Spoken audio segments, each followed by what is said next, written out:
South Africans have until Saturday to make submissions and comment on the proposed amendments to the National Health Act. This comes after Cabinet terminated the national state of disaster. The DA says it strongly objects to the proposed regulations, adding that the regulations were drafted with the sole purpose of shifting lockdown powers to the Minister of Health. For more on this, I'm joined now by DA Member of Parliament, Michéle Clarke.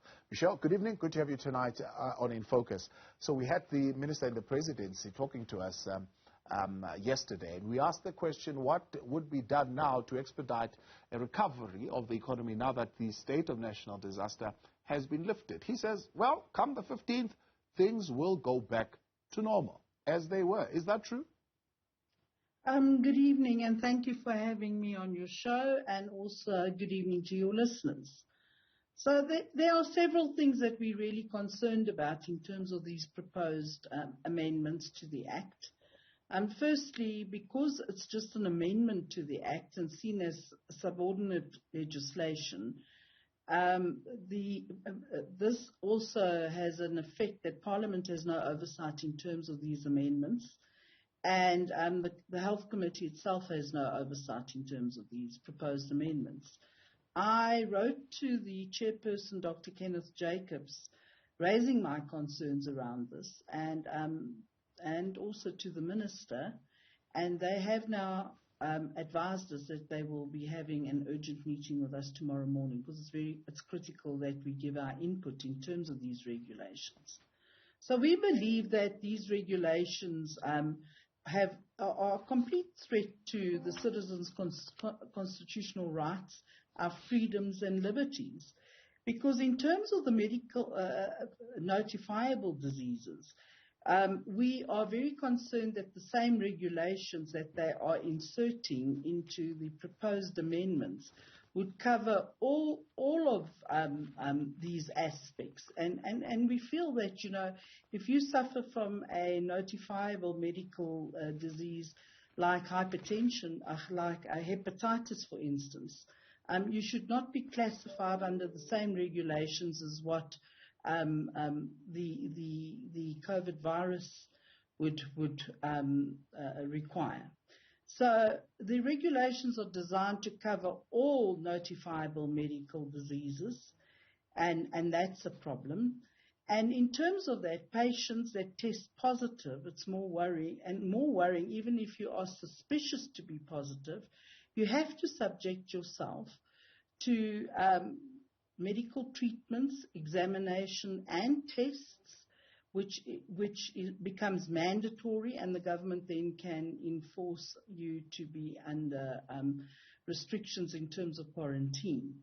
So the next thing that worries us is in terms of prophylaxis, where the treatment for that would be the COVID vaccine, and are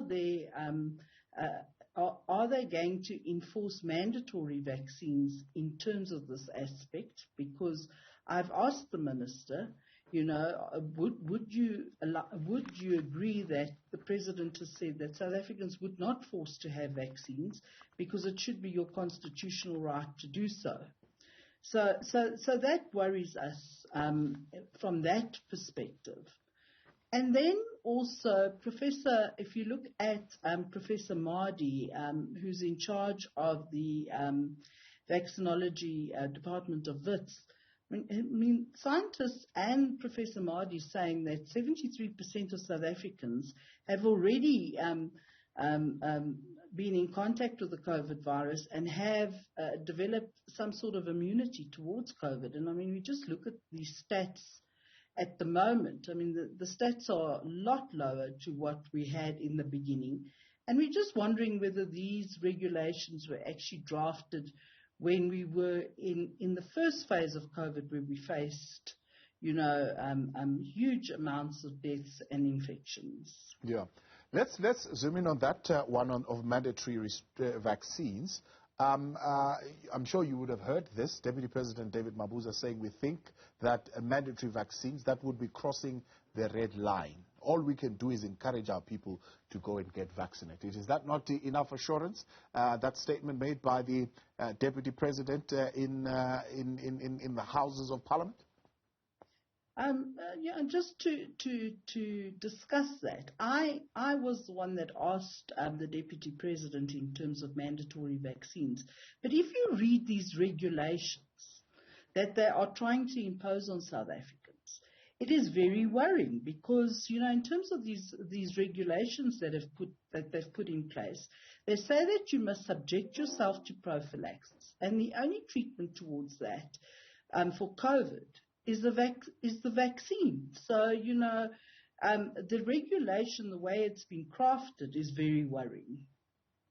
And the question then on scientifically sound advice, the government still maintaining that science will play a critical role here going forward. What's in the regulation for you that says they will deviate from that advice? So in terms of the regulations, the Minister of Health has the powers to put this country into lockdown without receiving any advice from scientists or specialists in the medical field. So that's a worrying factor. I mean, that regulation, the way it reads, needs to be changed. I mean, you cannot allow the Minister of Health to have these kind of powers inflicted on South African citizens. I mean, we all know that this country has suffered severely in terms of the economic perspective.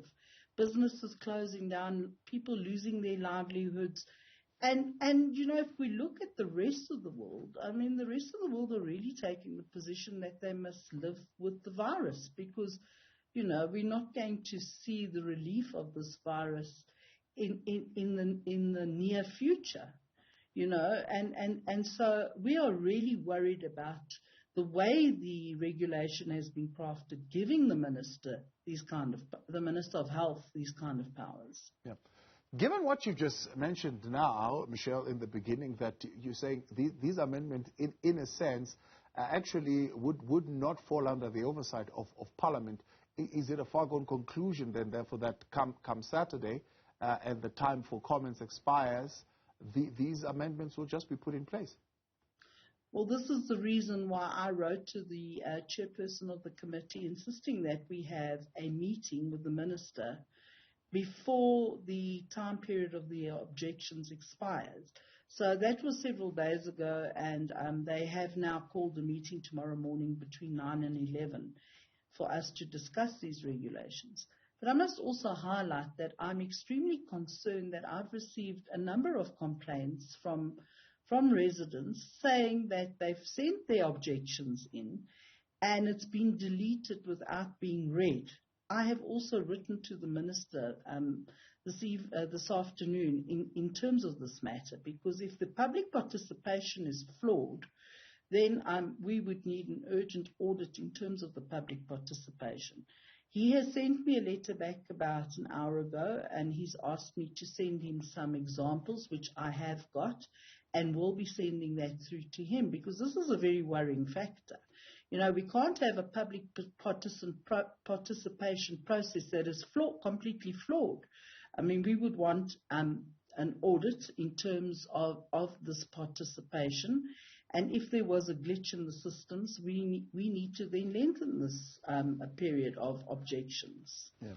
From a preliminary response that I'm looking at here from the department spokesperson, it looks like they've rejected your opinion on the control of notifiable disease. Do you have an alternative method maybe that you will be suggesting to them in your meeting? Yes, well, the issue around these regulations is that government need to ramp up their vaccination program, and in terms of the regulations of other notifiable diseases, we do not have a threat like that in this country at the moment. And how would these regulations, these proposed regulations that they've given, that they've published, how would that align to other notifiable diseases, and how would these regulations these proposed regulations they've put into the Act, how would that align with those notifiable medical diseases? Yeah. And you think their processes would be deviating from the World Health Organization processes, for example, on notifiable diseases, those diseases that pose a risk to public health in general? Well, they need to give us a concrete answer tomorrow as to how they're aligning these notifiable medical diseases and how this aligns with the World Health Organization's view. So those are the aspects we would like to discuss with them tomorrow as well. All right, Michéle, I appreciate your time. Thanks so much for coming on. Democratic Alliance Member of Parliament, Michéle Clarke. What's leading in the news tonight on In Focus when we continue next. Stay with us.